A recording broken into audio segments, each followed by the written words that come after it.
Breaking చూస్తున్నాం. Political రీ ఎంట్రీపై మాజీ MP Galla Jayadev కీలక వ్యాఖ్యలు చేశారు. దేవుడు అనుగ్రహిస్తే మళ్లీ తెలుగుదేశం పార్టీలోకి తప్పక వస్తానని తెలిపారు. పార్టీలో క్రియాశీలక భూమిక తప్పక పోషిస్తానన్నారు. పార్టీ పెద్దలతో చర్చిస్తున్నానని వెల్లడించారు. తన అవసరం ఉంటే తప్పకుండా రాజ్యసభకు వెళ్తానన్నారు. కాణిపాకం శ్రీ వరసిద్ధ వినాయక స్వామిని దర్శనానికి వచ్చిన గల్లా జయదేవ్ ఈ వ్యాఖ్యలు చేశారు. ఏమనుకుంటే అది దాని తప్ప ఇంకేమన్నా దేవుడు అనుకుంటే వస్తాను. Thank you sir. క్రియాశీలకంగా రాజకీయాలు రాజ్యసభ ఇంకా టైం ఉంది. లీడర్షిప్తో మాట్లాడుతున్నాను, చూద్దాం. అవసరం ఉంటే తప్పకుండా రాజ్యసభ నా అవసరం ఉంటే తప్పకుండా వస్తాను. Thank you.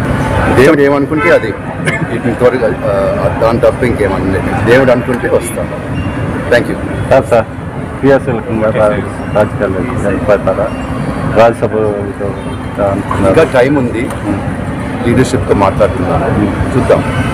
అవసరం ఉంటే తప్పకుండా రాజ్యసభ నా అవసరం ఉంటే తప్పకుండా వస్తాను. Thank you. దేవుడు ఏమన్నా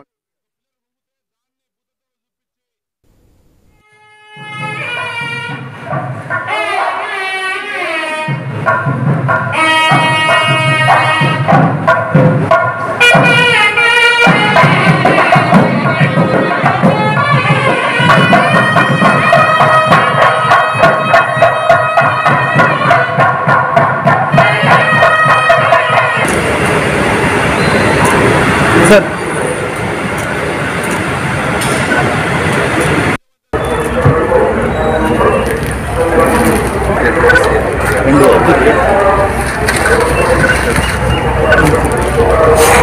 ఏనకేనా